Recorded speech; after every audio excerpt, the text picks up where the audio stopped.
الحمد لله نحمده ونستعينه ونستغفره ونؤمن به ونتوكل عليه ونعوذ بالله من شرور أنفسنا ومن سيئات أعمالنا من يهده الله فلا مضل له ومن يضلله فلا هادي له ونشهد أن لا إله إلا الله وحده لا شريك له ونشهد أن محمدا عبده ورسوله أما بعد فأعوذ بالله من الشيطان الرجيم بسم الله الرحمن الرحيم يا أيها الذين آمنوا اتقوا الله حق تقاته ولا تموتن إلا وأنتم مسلمون يا أيها الذين آمنوا اتقوا الله وقولوا قولا سديدا يصلح لكم أعمالكم ويغفر لكم ذنوبكم ومن يطع الله ورسوله فقد فاز فوزا عظيما قال الله تبارك وتعالى يا أيها الذين آمنوا اتقوا الله وكونوا مع الصادقين وقال تعالى إنما المؤمنون الذين آمنوا بالله ورسوله ثم لم يرتابوا وجاهدوا بأموالهم وأنفسهم في سبيل الله أولئك هم الصادقون وعن عبد الله بن مسعود رضي الله تعالى عنه قال خط رسول الله صلى الله عليه وسلم خطا مستقيما فقال هذا هو الصراط المستقيم ثم خط خطوطا عن يمين وشمال فقال هذه سبل ليس فيها سبيل إلا عليه شيطان وعن معاوية بن أبي سفيان رضي الله تعالى عنه قال سمعت النبي صلى الله عليه وسلم يقول من يرد الله به خيرا يفقهه في الدين وإنما أنا قاسم والله يعطي ولن تزال هذه الأمة قائمة على أمر الله لا يضرهم من خذلهم حتى يأتي أمر الله بارك الله لنا ولكم في القرآن العظيم ونفعنا وإياكم بالآيات والذكر الحكيم সম্মানিত উপস্থিতি সকল প্রশংসা আল্লাহ পাক সুবহানাহু ওয়া তাআলার। আমি আল্লাহ পাকের শুকরিয়া আদায় করে প্রত্যেকটা মাহফিলের কথা সূচনা করি। আজকে আমি একটু আল্লাহর প্রশংসা এবং হামদ আল্লাহর মহত্বের ঘোষণা একটু ভিন্ন অঙ্গিকে দিতে চাই। আমি জানি না তিনি আপনাদেরকে কি নিয়ামত দ্বারা ভূষিত করেছেন, তবে তিনি আমাকে আলহামদুলিল্লাহ আজকে একটি মহান নিয়ামত দ্বারা ভূষিত করেছেন। এবং আপনারা দেখতে পাচ্ছেন আমার ডানে এবং বামে আমি যাদের সাথে বসে আছি, আমি স্পষ্টভাবে কোরআনের আলোকে সুন্নাহর আলোকে এখানে ওলামায়ে কেরাম উপস্থিত রয়েছেন স্টেজের মধ্যে এবং অডিয়েন্সে আপনারা অনেক আওয়াম ভাইয়া রয়েছেন। এবং আমার যেটা দেখে মনে হচ্ছে এই মাহফিলে এই সমাজের বৈষম্যহীন ভাবে সকলে এখানে সমবেত হয়েছেন। এখানে একদিকে যেমন কৃষক সমাজের লোকরা রয়েছেন, এলাকার দরিদ্র পরিবারের সন্তানও রয়েছেন, আবার পাশাপাশি এলাকার তরুণ শিক্ষিত সমাজের ছেলেরাও রয়েছেন, অন্যদিকে ওলামায়ে কেরাম রয়েছেন।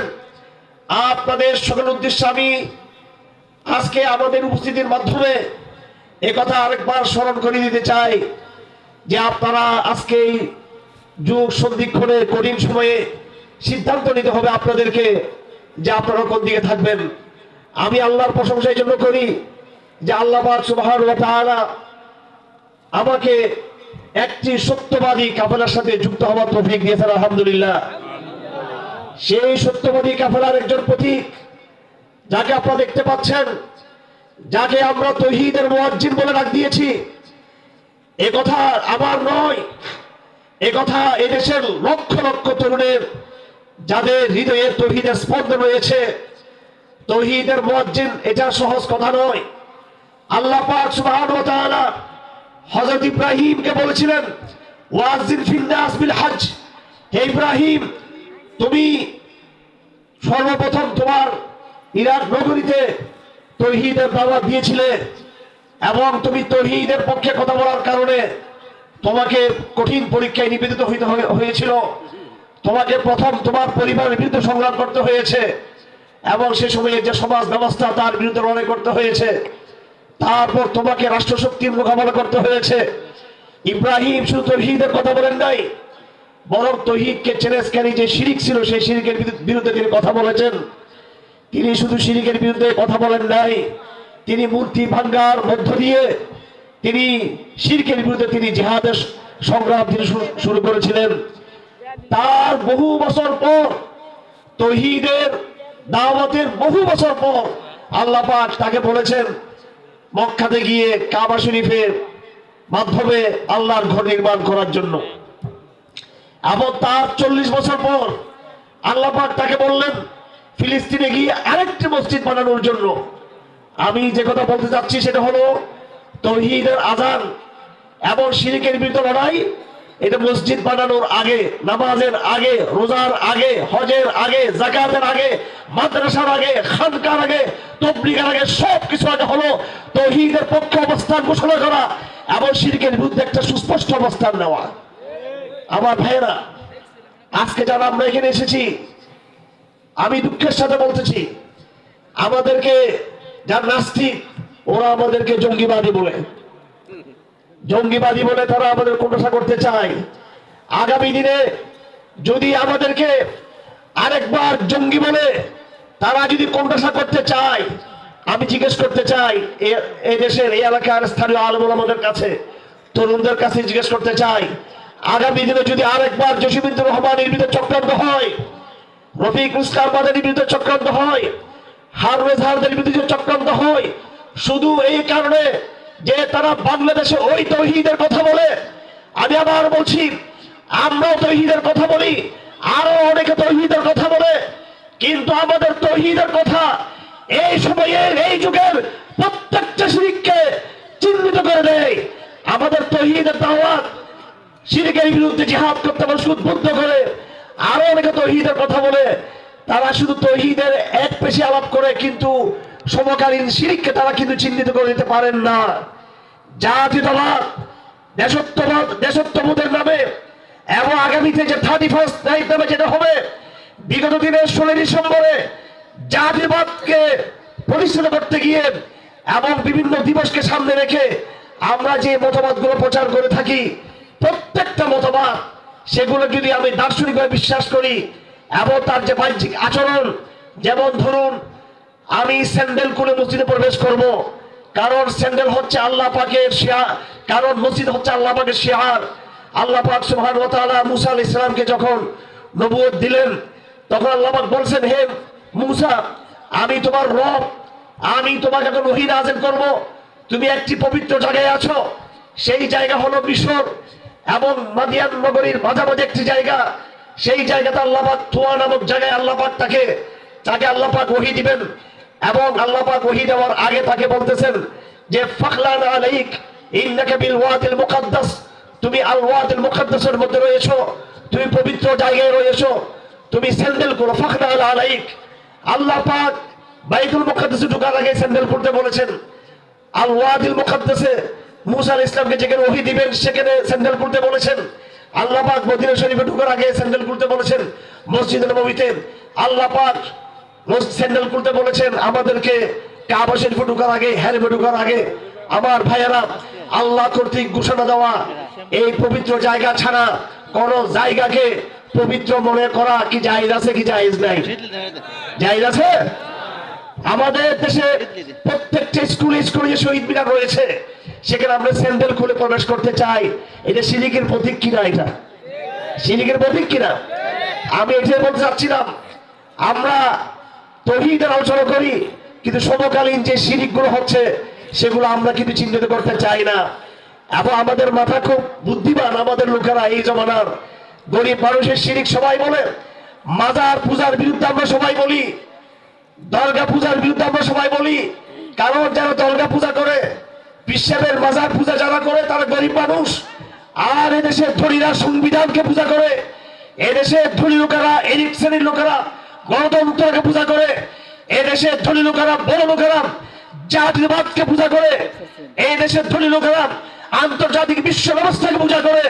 তাদের বিরুদ্ধে কিন্তু আমরা কথা বলতে সাহস পাই না। কিন্তু আমরা অত্যন্ত দুঃখের সাথে বলতে হচ্ছে, শুধু সেকুলার সমাজ নয়, যারা আমরা নিজেদেরকে দিন কায়েমের সারথি মনে করি, যারা আমরা নিজেদেরকে ইসলামের বিপ্লবের কর্মী এবং নেতা মনে করি, যারা আমরা বিভিন্ন নামে বেনামে শরিয়া প্রতিষ্ঠার দাবি দিয়ে থাকি, তারাও পর্যন্ত এই সমকালীন শিরকের বিরুদ্ধে কথা বলতে চাই না আমরা।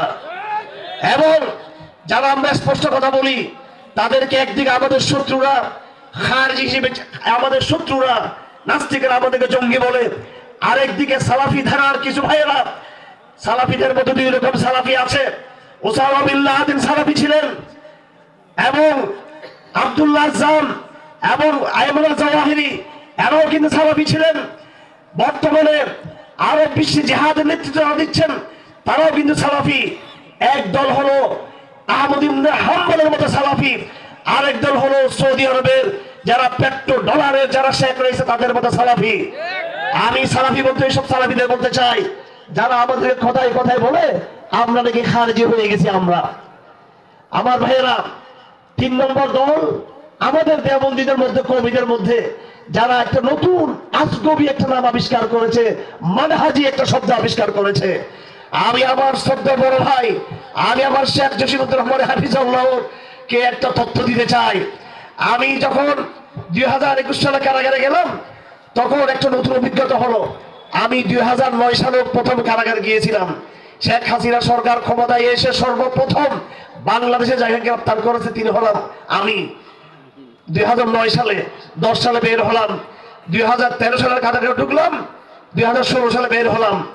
এরপর 2021 সালে যখন ঢুকলাম, তখন জিজ্ঞাসাবাদে নতুন একটা শব্দ আসলো, যে শব্দ আমাকে 2009 সালে জিজ্ঞেস করা হয় নাই, 10 সালে জিজ্ঞেস করা হয় নাই, 13 সালে রিমান্ডে ছিলাম, জিজ্ঞেস করা হয় নাই, 14 সালে রিমান্ডে ছিলাম, জিজ্ঞেস করা হয় নাই, 16 সালে রিমান্ডে ছিলাম, জিজ্ঞেস করা হয় নাই, 15 সালে রিমান্ডে ছিলাম, জিজ্ঞেস করা হয় নাই, 21 সালে আমাকে রিমান্ডে আল্লাহর শত্রুরা, মুনাফিকরা আমাকে জিজ্ঞেস করলো আপনি মানহাজি নাকি? এই শব্দ আগে কেউ জিজ্ঞেস করে নাই। তার মানে আমাদের গোত্রীয় কিছু ভাই, আমি হিংসা বিদ্বেষের রাজনীতি করতে চাই না, আমি একটা সত্য আপনাদের সামনে তুলে ধরতে চাই। আমাকে জিজ্ঞেস করা হলো, এবং বারবার র্যাব জিজ্ঞেস করলো আমাকে আপনি মানহাজি কিনা, ডিবি জিজ্ঞেস করলো আপনি মানহাজি কিনা, সিআইডি জিজ্ঞেস করলো আমি মানহাজি কিনা, এবং ঢাকার কাউন্টার টেররিজম জিজ্ঞেস করলো আমি মানহাজি কিনা। 2021 থেকে 22 সাল পর্যন্ত বারবার আমাকে জিজ্ঞেস করা হয়েছে আমি মানহাজি কিনা। মানহাজি একটা শব্দ হলো যেটা আমাদের পক্ষ থেকে আমাদের কিছু ওলামায়ে কেরাম তারা জঙ্গি বললে তাদেরকে মানুষ খাবে না, খারিজি বললে মানুষ খাবে না, ওরা একটা শব্দ আবিষ্কার করলেন, মানহাজি একটা শব্দ আবিষ্কার করলেন। আমি কি করলাম? আল্লাহ পাক সুবহানাহু ওয়া তাআলার ঐশী কুদরতের উপর ভরসা করে আল্লাহর কাছে তাহাজ্জুদের সালাতে দাঁড়িয়ে দাঁড়িয়ে কান্নাকাটি করে আল্লাহর কাছ থেকে আশীর্বাদ গ্রহণ করলাম। আল্লাহর কাছ থেকে আমি একটা রহমতের ফয়সালা গ্রহণ করলাম। আল্লাহ পাক আমার কলমে এমন এক জোর দিলেন, আল্লাহ পাক এমন এক রুহানি শক্তি আমাকে দান করলেন, কোন কিতাব ছাড়া, বই পুস্তক ছাড়া এই গালির বিরুদ্ধে, যে গালি আমাকে আমাদের বংশের লোকরা দিয়েছে, আমাকে আমাদের সতীর্থরা দিয়েছে, আমাকে আমাদের আপন লোকরা দিয়েছে, আমি তাদের বিরুদ্ধে কোনো বিশুদ্ধগান না করে হিংসার মাধ্যমে তাদের জবাব না দিয়ে আরবিতে আমি একটা বই লিখলাম। বইয়ের নাম হচ্ছে আল মাওকাফুস সরিহ ফিল মানহাজিস সহিহ। নিশ্চয় যারা ওলামায়ে কেরাম যারা আছেন তারা বুঝতে পারছেন, যেহেতু মানহাজি গালি দিয়েছে সেজন্য মানহাজির উপর আমি কিতাবেই লিখে ফেললাম আলহামদুলিল্লাহ। এই বই আরবিতে রয়েছে। আমার ভাইয়েরা, আমি আজকে আপনাদেরকে এতটুকু বলবো, বেশি কথা বলবো না। আমি ইচ্ছা করে সাহেবকে বসিয়ে রেখেছি এবং রফিক মাদানিকে বসিয়ে রেখেছি আমি শুধু একটা কথা বলার জন্য, সেটা হলো কোরআনের ভাষায়। এটা বলে আমি আমার কথা শেষ করে দিচ্ছি। আল্লাহ পাক সুবহানাহু ওয়া তাআলা বলেছেন, ইয়া আইয়ুহাল্লাযীনা আমানুত্তাকুল্লাহ, হে মুমিনরা তোমরা আল্লাহকে ভয় করো, ওয়া কুনু মা'আস সাদিকিন, এবং তোমরা সত্যবাদীদের সাথে কাফেলাবদ্ধ হও, সত্যবাদীদের সাথে তোমরা কাফেলাবদ্ধ হও। আমার ভাইরা, আহলুস সুন্নাহ ওয়াল জামাত, এটা আমরা সবাই জানি এই পরিভাষা। আহলুস সুন্নাহ মানে যারা আল্লাহ রাসূলের সিরত সুরত সুন্নাহকে যারা অনুসরণ করবে। মোল্লা আলী কারি বলেছেন, সুন্নাহ হলো আকওয়ালুহু ওয়া আফআলুহু ওয়া তাকারিরুহু সাল্লাল্লাহু আলাইহি ওয়াসাল্লাম আল মুআব্বারু আন বিশ-শরীআতি ওয়াত তারিকাতি ওয়াল মা'রিফা। শরীয়ত, তরিকত, মারফতের যত পদ্ধতি আছে আল্লাহ রাসূলের কথার মধ্য দিয়ে, আল্লাহ রাসূলের কাজের মধ্য দিয়ে, আবার সাহাবায়ে কেরামদের সমস্ত কথার কাজ যেগুলো আল্লাহ রাসূল স্বীকৃতি দিয়েছেন, এই স্বীকৃতি দিয়েছেন, এগুলো সব কিছুকে সুন্নাহ বলা হয়। আর জামা বলা হয় সাহাবাদের জামাতকে। আহলুস সুন্নাহ, সুন্নাহ মানে সুন্নাতুর রাসূলিল্লাহ, রাসূলের সুন্নাত। আর জামাত মানে সাহাবাদের জামাত। আমরা শুধু মুসলমান হলে হবে না, মুসলমান হওয়ার পর আমাদের অবশ্যই রাসূলের সুন্নাহর মধ্যে আছে কিনা, সাহাবাদের জামাতের মধ্যে আমরা আছি কিনা, এটা আমাদের দেখতে হবে। আমার ভাইরা, আরো গভীরে গেলে কোরআন আমাদেরকে আবার বিভক্ত করে দিয়েছে। কোরআন শরীফ সামনে খুলে রাখুন, দেখবেন কোরআন প্রথমে মানব জাতিকে দুই ভাগে ভাগ করেছে, একদিকে মুমিন আর একদিকে কাফের। এরপরে মদিনাতে আসার পর আল্লাহ পাক সুবহানাহু ওয়া তাআলা মুসলমানদেরকে আবার দুই ভাগে ভাগ করেছেন। এটা কোরআনের কথা, আমার কথা নয়, দুটো মেরুকরণ করেছেন। একদিকে আল্লাহ পাক সুবহানাহু ওয়া তাআলা বলতেছেন সাদিকিন, সত্যবাদী, আরেকদিকে আল্লাহ পাক বলতেছেন মিথ্যাবাদী। আল্লাহ পাক সুবহানাহু ওয়া তাআলা সাহাবাদের মধ্যে যারা হযরত আবু বকরের মতো, ওসমানের মতো, আলীর মতো, হুযায়ফার মতো, আবু উবাইদা বিন জাররাহের মতো, তালহা জুবাইরের মতো, বেলালের মতো, মিকদাদের মতো সাহাবী যারা আছেন, সাদ বিন আবি ওয়াক্কাসের মতো, আল্লাহ পাক তাদেরকে সত্যবাদীদের কাফেলায় রেখেছেন, মুহাজিরদেরকে, আনসারদেরকে। অন্যদিকে সাহাবাদের মুখোশধারী, তার উপরে সাহাবা, তার উপরে ঈমানদার, কিন্তু আল্লাহ পাক বলছেন তারা মুনাফিক। কথা ঠিক না বেঠিক? এরকম অসংখ্য লোককে আল্লাহ পাক বদরের জিহাদের পরে, বিশেষ করে উহুদের জিহাদের পরে এই মুনাফিকদের চেহারা উন্মোচিত হয়ে গেছিল। এবং তবুকের জিহাদে, খন্দকের জিহাদে, বিশেষ করে তিনটি জিহাদে, উহুদের লড়াইয়ে, খন্দকের লড়াইয়ে এবং তবুকের লড়াইয়ে আল্লাহ পাক সুবহানাহু ওয়া তাআলা এই মুনাফিকদের মুখোশ উন্মোচিত করে দিয়েছেন। এরপর আল্লাহ পাক ঘোষণা দিয়েছেন, হে ঈমানদাররা, তোমরা সিদ্ধান্ত নাও, তোমরা কি মিথ্যাবাদী যারা মুনাফিক তাদের সাথে থাকবা, নাকি তোমরা যারা সত্যবাদী ঈমানদার মিথ্যাবাদী মুনাফিকদের সাথে থাকবা, নাকি সত্যবাদী যারা ঈমানদার তাদের সাথে থাকবা, এই সিদ্ধান্ত তোমরা নাও। আমার ভাইরা, যাকে তাকে মুনাফিক বলার দায়িত্ব আল্লাহ আমাকে দেয় নাই, যাকে তাকে মুনাফিক বলার ম্যান্ডেট আমি আর আপনি নয়, কিন্তু কে মুনাফিক আর কে মুনাফিক নয় তার পরিষ্কার মানদণ্ড কোরআনে কারীমে স্পষ্ট উল্লেখ করা আছে। কথা ঠিক না বেঠিক? যাকে তাকে আমি মুনাফিক বলতে পারবো না, কিন্তু তার একটা মানদণ্ড রাসূলের সিরতের মধ্যে, রাসূলের সুন্নাহর মধ্যে রয়েছে। আমি সেই দিকে যাব না। আমি নিজেকেও ভয় করি। আমার ভাইয়েরা সাহাবায়ে কেরাম নিজেদের ব্যাপারে ভয় পেতেন। সাহাবাদের ব্যাপারে বলা আছে, আমি 70 জন সাহাবীকে পেয়েছি, কোন বর্ণনায় 30 জন সাহাবীকে পেয়েছি। এইভাবে আছে যে প্রত্যেকটা সাহাবীকে আমরা পেয়েছি তারা নিজেদের ব্যাপারে মুনাফিকীকে তারা ভয় করে। ঈমানদার হওয়ার আলামত হলো এই কথা ভয় করা যে আমি মুনাফিক হয়ে যাচ্ছি কিনা। আমি নিজেও ভয় করি আমার ব্যাপারে মুনাফিক কিনা। আমরা যখন মাহফিল করি, যখন আমাদেরকে যখন হাদিয়া দেওয়া হয়, তখন চিন্তা করি, সেই সময় তৎক্ষণাৎ চিন্তা করি যে নবীওয়ালা মেহনতের সাথে আমাদের মেহনতের পার্থক্য হয়ে যাচ্ছে কিনা। আমরা কদম কদম চিন্তা করি যে আমাদের সাথে মুনাফিকদের মিল বেশি, আমাদের সাথে নাকি সাহাবাদের মিল বেশি। আমার ভাইয়েরা, আমি শুধু আপনাদেরকে বেশি কথা না বলে, আমার মনে হয় আপনারা অনেকগুলো কথা একসাথে হয়ে যাচ্ছে, কথা নিতে কষ্ট হবে। শুধু একটা কথা আপনাদের কাছে বলতে চাইবো, আমার শ্রদ্ধেয় শাইখের উপস্থিতিতে এবং আমার ছোট ভাইয়ের উপস্থিতিতে। এর আগে মাহমুদ হাসান গুনবী ছিলেন এবং তিনিও থাকলে আর ভালো হতো। আমরা একটা নতুন দল করতে চাই না, এবং কোন নতুন দল, কোন নতুন মত আমরা আবিষ্কার করতে চাই না। আমার ভাইয়েরা, আমরা এমন কিছু সত্য কথা আপনাদের সামনে নিয়ে আসতে চাই যে এই সত্য কথাগুলো ধামাচাপা দেওয়া হচ্ছে। আমার ভাইয়েরা, আমরা প্রশ্ন তুলতে চাই আকীদার জায়গা থেকে। আমরা মনে করি এই মুসলিম উম্মার বর্তমান সংকট, এটা কোনো মুসলমানদের আমলের সংকট না, এটা মুসলমানদের আখলাকের সংকট নয়, এটা মুসলমানদের চরিত্রের সংকট না। এটা মুসলমানদের নামাজ রোজার সংকট না, এটা মুসলমানদের ইমানের সংকট। এটা আমি আজকে পথে পথে আসার সময় আমার ব্যাগে রয়েছে আবুল হাসান আলী নদভী রহমতুল্লাহ কিতাব ইলাল ইসলাম মিন জাদীদ। এই কিতাবে দেখতেছিলাম তিনি পরিষ্কার বলেছেন এই জমানার মুসলমান বেশিরভাগ মুরতাদ মুসলমান, এই জমানার মুসলমান বেশিরভাগ মুনাফিক মুসলমান। তিনি বলেছেন ইসলাম ইতিহাসের চূড়ান্ত লড়াই লিপ্ত হয়েছে। যেই পরিমাণ মুসলমান ইসলাম ছেড়ে দিয়েছে, আবুল হাসান আলী নদভী রহমতুল্লাহ আলী তিনি আমাদের আকাবের ছিলেন। তিনি কি খারিজি, তিনি কি মানহাজি, তিনি কি জঙ্গি? তিনি বলেছেন আগেও মুসলমান মুরতাদ হয়েছিল রাসূলের ইন্তেকালের পরে, আগেও মুসলমান মুরতাদ হয়েছে স্পেন পরাজিত হওয়ার পরে, স্পেন মুসলমানদের হাতছাড়া হওয়ার পর বা সে সময়ে আগেও মুসলমান মুরতাদ হয়েছে বিভিন্ন সময়ে। কিন্তু এই জমানায় যে হারে গণহারে মুসলমান মুরতাদ হচ্ছে তার নজির ১৫০০ বছর পাওয়া যায় না। এবং তিনি বলেছেন এই লড়াইটা ইতিহাসের চূড়ান্ত লড়াই, এই লড়াইটা তিনি বলেছেন ইতিহাসের শেষ লড়াই। এই লড়াইয়ের পরে আর আকীদার পোস্টার কোনো লড়াই হবে না দুনিয়াতে। এই লড়াইয়ের পরে এই দুনিয়াতে আর নতুন কোনো যুদ্ধ হবে না। এই লড়াইয়ের ভিতর দিয়ে ইমাম মাহদীর আগমন ঘটবে, এই লড়াইয়ের মধ্য দিয়ে দাজ্জালের আগমন ঘটবে, এই লড়াইয়ের ভিতর দিয়ে হযরত ইমাম ঈসার আগমন ঘটবে। সুতরাং আমার ভাইয়েরা, ওলামায়ে কেরাম, তরুণ প্রজন্মের ভাইয়েরা, তোমরা সিদ্ধান্ত নাও কোন দিকে থাকবা। আমির বলে গেছেন ওয়ালান তাজাল হাযিল উম্মাহ কায়মাতান আলা আমরিল্লাহ। এই উম্মাহ আল্লাহর দ্বীনের উপরে, তাওহীদের উপরে, আকীদা এবং জিহাদের উপরে, দাওয়াত এবং সহিহ মানহাজের উপরে একটা জামাত থেকেই যাবে। লা ইয়াদুরুহুম মান খাযালাহুম, মানুষ যদি তাদেরকে সাহায্য না করে তাদের কোনো ক্ষতি হবে না। হাত্তা ইয়াতি আমরুল্লাহ, আল্লাহ পাক শেষ পর্যন্ত তাদেরকেই বিজয় করবে। আমার ভাইয়েরা, এটাকে বলা হয় আত-তাইফাতুল মানসুরা। শুধু আহলে সুন্নাহ ওয়াল জামাআহ মনে করে নিজেকে ইয়ে করলে হবে না। সত্যিকার আপনি আহলে সুন্নাহ কিনা, সত্যিকার নবীর আদর্শ আছে কিনা আপনার মধ্যে, সত্যিকার আপনি আল জামাআহ কিনা, সাহাবার আদর্শ আছে কিনা। সাহাবা বুঝি আমরা, সাহাবা কাকে বলে? সাহাবা কিনা আমরা?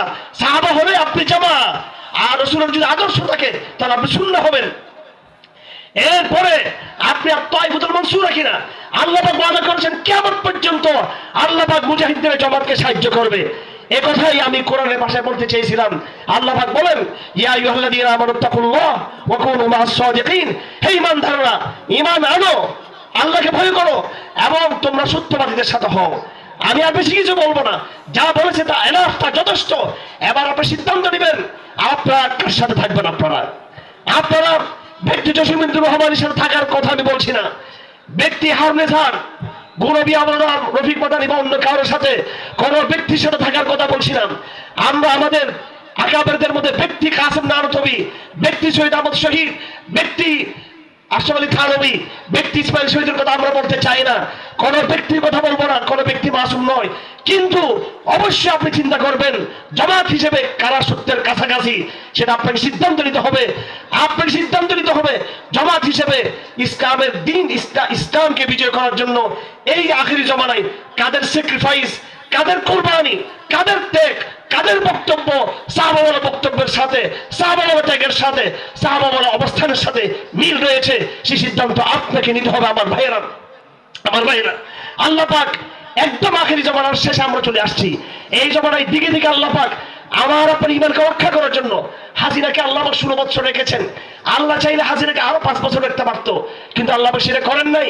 যেহেতু আমাদের ইমান একদম ধ্বংসের শেষ প্রান্তে চলে আসছে, আল্লাহ পাক দেখিয়ে দিলেন, আমাদের ইমানকে রক্ষা করে নিলেন। আল্লাহ পাক একদম হতাশার মুহূর্তে আল্লাহ পাক মানুষকে সাহায্য করে। কথা ঠিক না ঠিক? হাসিনা 2024 সালে নির্বাচনের মধ্য দিয়ে আমাকে গোয়েন্দা সংস্থার লোকেরা বলেছে, আমি যখন বললাম মামুনকে ছেড়ে দেন, তখন এটা মে মাস এপ্রিল মাস ছিল, তখন বলছে সরকার অনেক শক্তিশালী, আপনাদের কথা থেকে পাত্তা দেবে সরকার। এই গোয়েন্দা সংস্থার লোকরা যারা বলেছে সব পালিয়ে গেছে এখন তারা সবাই।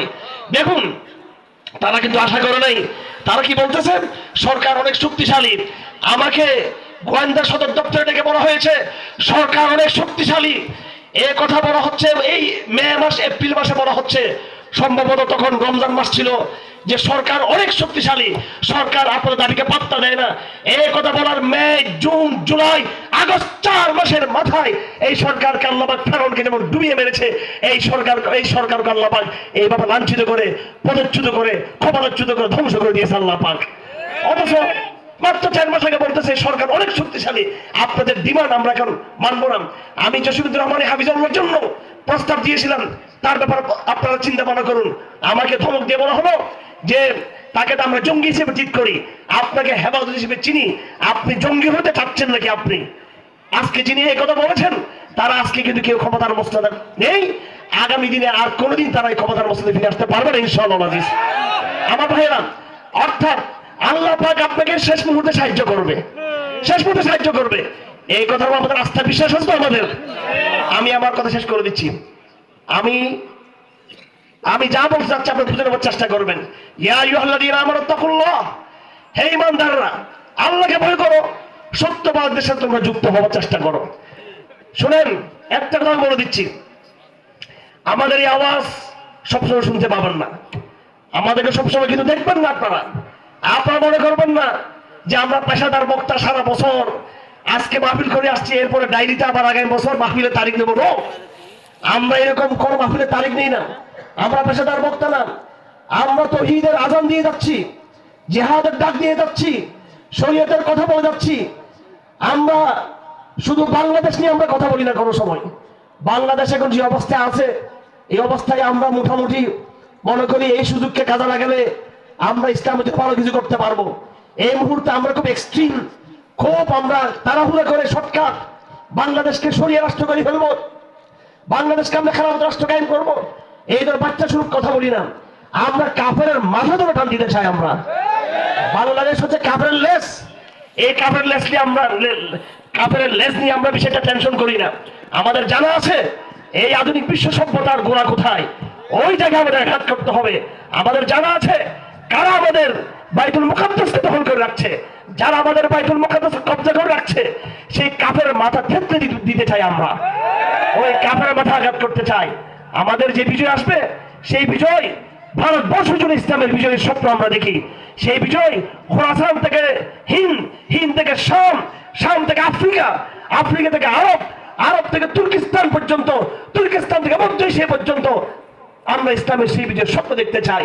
সুতরাং আমরা সরকার নির্বাচন করে ক্ষমতায় গিয়ে 2-1টা সিট নিয়ে আমরা আপনাদেরকে বলবো যে আমরা ইসলাম ক্ষমতায় গেছে, ওই স্বপ্ন আমরা দেখি না। আমরা 5 বছরের জন্য ইসলামকে আনতে চাই না, 2 বছরের জন্য ইসলামকে আনতে চাই না। আমরা ইসলামকে যখন নিয়ে আসবো, আমাদের প্রজন্ম, মুজাহিদরা, দাঈরা, মুবাল্লিগরা ইসলামকে যখন প্রতিষ্ঠা করবে, একবারেই করবে, ইসলাম আর হেরে যাবে না। এজন্য এজেন্ডা বেশ কম আছে, এজেন্ডা বেশ কম আছে।